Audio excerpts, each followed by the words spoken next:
नमस्कार दोस्तों, अगर आपको भी चैंपियंस ट्रॉफी में हुई भारत के ऐतिहासिक जीत पसंद आई हो तो इस वीडियो को दिल से एक लाइक जरूर करें। दोस्तों, आईसीसी चैंपियंस ट्रॉफी 2025 का फाइनल और अब तक का सबसे रोमांचक सांसों को रोक देने वाला महामुकाबला आज क्रिकेट इतिहास की दो बड़ी टीमें भारत और न्यूजीलैंड के बीच दुबई इंटरनेशनल स्टेडियम दुबई में खेला गया। ऐसे में मुकाबले की शुरुआत हुई न्यूजीलैंड के टॉस जीतने को लेकर। जी हां, आज के इस रोंगटे खड़े कर देने वाले महामुकाबले में कप्तान मिचेल सेंटनर ने टॉस जीता और पहले बल्लेबाजी करने का फैसला किया और विपक्षी टीम भारत को गेंदबाजी के लिए आमंत्रित किया था। फिर मुकाबला शुरू हुआ। रनों की बारिश करने के इरादे से न्यूजीलैंड की ओर से विल यंग और रचित रविंद्र ओपनिंग बल्लेबाजी करने के लिए मैदान में उतरे। दोस्तों, इन दोनों ही बल्लेबाजों के कंधों पर इस महामुकाबले में अपने टीम को एक विस्फोटक ओपनिंग शुरुआत दिलाने की बड़ी जिम्मेदारी थी और दोस्तों ऐसा ही कुछ देखने को भी मिला। जी हां, मैदान में उतरते ही न्यूजीलैंड के दोनों ही ओपनिंग बल्लेबाजों ने भारतीय गेंदबाजों के खिलाफ अपना बेहतरीन खेल दिखाया और शानदार बल्लेबाजी करते हुए बड़े शॉट जड़ना शुरू कर दिया और महज 7 ओवर में ही टीम को 50 रन के पार पहुंचा दिया। दोस्तों, इस फाइनल मुकाबले में न्यूजीलैंड के ओपनिंग बल्लेबाज रचित रविंद्र कुछ अलग ही अंदाज में आज मैदान में नजर आ रहे थे। जी हां, क्योंकि हर ओवर में उनके बल्ले से कभी चौका तो कभी छक्का देखने को मिल रहा था, जिस कारण काफी तेज गति से न्यूजीलैंड की टीम आगे बढ़ रही थी। लेकिन दोस्तों, तभी मैच का 8वां ओवर लेकर आए जादुई स्पिनर गेंदबाज वरुण चक्रवर्ती ने कमाल कर डाला और रचित रविंद्र का साथ निभा रहे विल यंग को एलबीडब्ल्यू आउट करते हुए न्यूजीलैंड को पहला झटका दे दिया। आपको बता दें, विल यंग 15 रन की पारी खेल आउट हुए। वही दोस्तों, विल यंग के आउट होने के बाद आज बेहतरीन बल्लेबाजी कर रहे रचित रविंद्र भी इसके बाद ज्यादा वक्त तक भारतीय गेंदबाजों का सामना नहीं कर पाए और 2 ओवर बाद ही कुलदीप यादव की घूमती हुई गेंद पर सीधा क्लीन बोल्ड होते हुए अपना कीमती विकेट गंवा बैठे। आपको बता दें, रचित रविंद्र इस फाइनल मुकाबले में 37 रन बनाकर आउट हुए। लेकिन दोस्तों, असली मजा तो मैच के 13वें ओवर में देखने को मिला, जहां पर एक बार फिर गेंदबाजी करने आए कुलदीप यादव ने अपना जादू बिखेर दिया और ओवर की दूसरी ही गेंद पर मैदान में उतरे नए बल्लेबाज केन विलियमसन को कॉट एंड बोल्ड करते हुए न्यूजीलैंड को इस मुकाबले का सबसे बड़ा झटका दे दिया। आपको बता दें, केन विलियमसन आज के इस महत्वपूर्ण मुकाबले में टीम के लिए मात्र 11 रन का योगदान दे पाए। दोस्तों, पावर प्ले में बेहतरीन शुरुआत मिलने के बावजूद लगातार 3 बड़े झटके लगने के चलते न्यूजीलैंड की टीम अब दबाव में आ चुकी थी, क्योंकि अब 100 रन के भीतर ही 3 बड़े बल्लेबाज पेवेलियन लौट चुके थे। ऐसे में दोस्तों, अब न्यूजीलैंड की ओर से मैदान में उतरे टॉम लैथम और डैरेल मिचेल। लग रहा था इन दोनों ही अनुभवी बल्लेबाजों से बेहतरीन साझेदारी अब मैदान में देखने को मिलेगी। लेकिन दोस्तों, टीम इंडिया की घूमती हुई गेंद के सामने दोनों ही बल्लेबाजों को बड़ा शॉट तो छोड़ो, इक्का दुक्का रन बटोरने में भी काफी ज्यादा कठिनाई का सामना करना पड़ रहा था, जिस कारण दबाव बढ़ता गया और दोस्तों इसी दबाव का फायदा उठाया मैच का 24वां ओवर लेकर आए सर रविंद्र जडेजा ने, जिन्होंने ओवर की तीसरी गेंद पर ही टॉम लैथम को एलबीडब्ल्यू आउट करते हुए भारतीय टीम को चौथी सफलता दिला दी। आपको बता दें, टॉम लैथम 14 रन बनाकर पवेलियन लौटे। फिर अब डैरेल मिचेल का साथ निभाने मैदान में उतरे विस्फोटक बल्लेबाज ग्लेन फिलिप्स। जरूरत थी एक साझेदारी की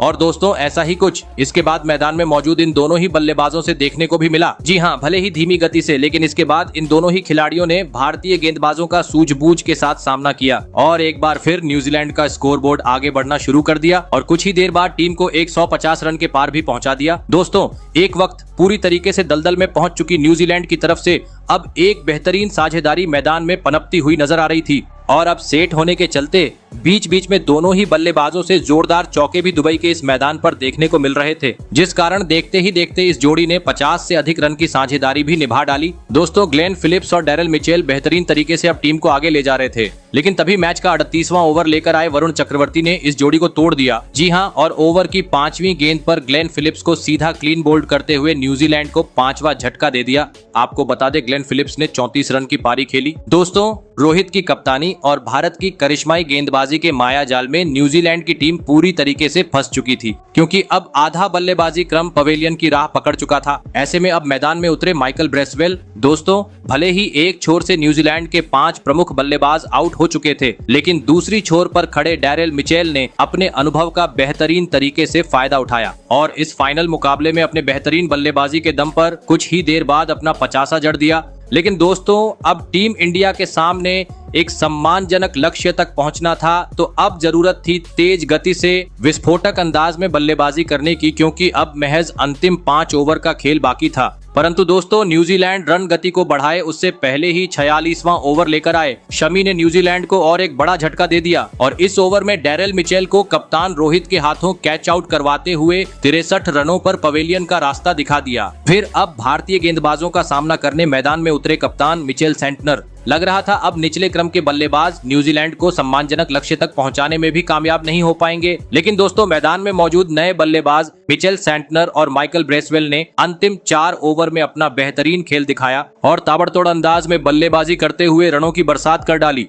और न्यूजीलैंड को 250 रन के पार पहुंचाते हुए यह महामुकाबला जीतने के लिए भारतीय टीम के सामने 252 रनों का विशाल लक्ष्य खड़ा कर दिया। ऐसे में दोस्तों इसके बाद न्यूजीलैंड से मिले 252 रनों के लक्ष्य का पीछा करने भारत की ओर से कप्तान रोहित शर्मा और शुभमन गिल बल्लेबाजी करने के लिए मैदान में उतरे। दोस्तों न्यूजीलैंड ने दिया हुआ लक्ष्य बड़ा था, ऐसे में दोनों ही बल्लेबाजों पर विस्फोटक अंदाज में शुरुआत दिलाने की बड़ी जिम्मेदारी थी और दोस्तों ऐसा ही कुछ देखने को भी मिला। जी हां, खास करके कप्तान रोहित शर्मा के बल्ले से जिन्होंने आते ही न्यूजीलैंड के गेंदबाजों पर ढाबा बोल दिया और विस्फोटक अंदाज में चौके छक्के जड़ते हुए अपने पारी का आगाज कर डाला। दोस्तों रोहित का कुछ अलग ही अंदाज आज लक्ष्य का पीछा करते हुए न्यूजीलैंड के खिलाफ देखने को मिल रहा था, क्योंकि हर ओवर में कप्तान रोहित कभी चौका तो कभी छक्का जड़ते हुए गेंद को सीमा रेखा के पार पहुंचा रहे थे, जिस कारण पूरा स्टेडियम अब भारत भारत के नाम से गूंज उठा था। और इसी बीच मैच का 8वां ओवर स्ट्राइक पर खड़े बल्लेबाज रोहित शर्मा ने बुरी तरह फोड़ डाला और इस ओवर में एक आसमानी छक्का और 2 करारे चौके लगाते हुए महज 41 गेंद में इस फाइनल मुकाबले में अपना धमाकेदार 50 जड़ दिया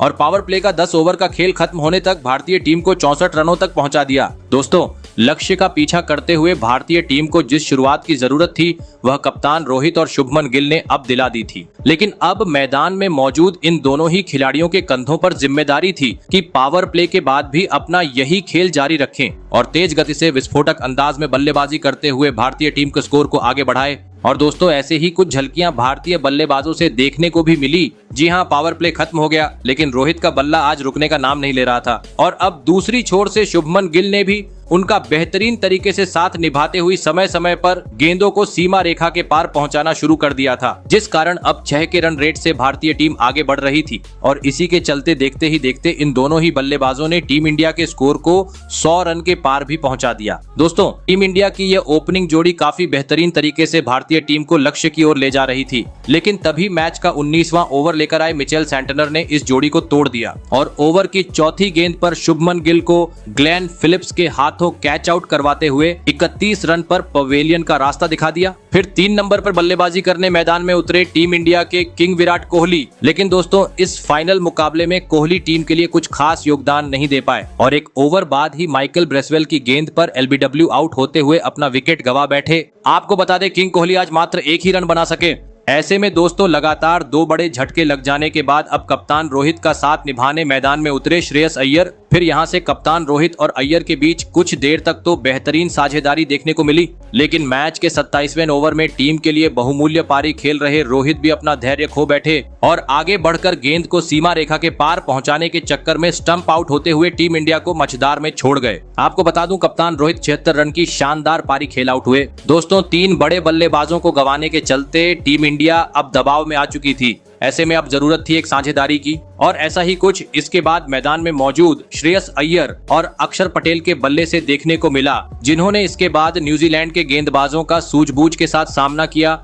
और एक बार फिर भारतीय टीम को आगे बढ़ना शुरू कर दिया। लेकिन दोस्तों अभी अक्षर पटेल का साथ निभा रहे अय्यर गलती कर बैठे और रचित रविंद्र को एक आसान सा कैच थमाकर 48 रनों पर अपना विकेट गवा बैठे और साथ ही अगले ओवर में दूसरी छोर पर खड़े अक्षर पटेल भी कैच आउट होते हुए पवेलियन चलते बने, जिस कारण अब मुकाबला रोमांचक मोड़ पर पहुंच गया। अंतिम 5 ओवर में अब भारतीय टीम को 32 रनों की जरूरत थी। मैदान में मौजूद थे विस्फोटक बल्लेबाज केएल राहुल और हार्दिक पांड्या, जहां पर अंतिम 5 ओवर में पांड्या और राहुल ने दुबई में आतंक मचा दिया और न्यूजीलैंड की गेंदबाजों की बुरी तरह पिटाई करते हुए इस फाइनल मुकाबले में टीम इंडिया को एक ऐतिहासिक जीत दिला दी। आपको बता दें जीत के साथ भारतीय टीम ने चैंपियंस ट्रॉफी को भी अपने नाम कर लिया है। तो दोस्तों इस फाइनल मुकाबले में आप जीत का असली हीरो किस खिलाड़ी को मानते हो? अपनी मूल्यवान राय कमेंट में जरूर दीजिएगा। धन्यवाद।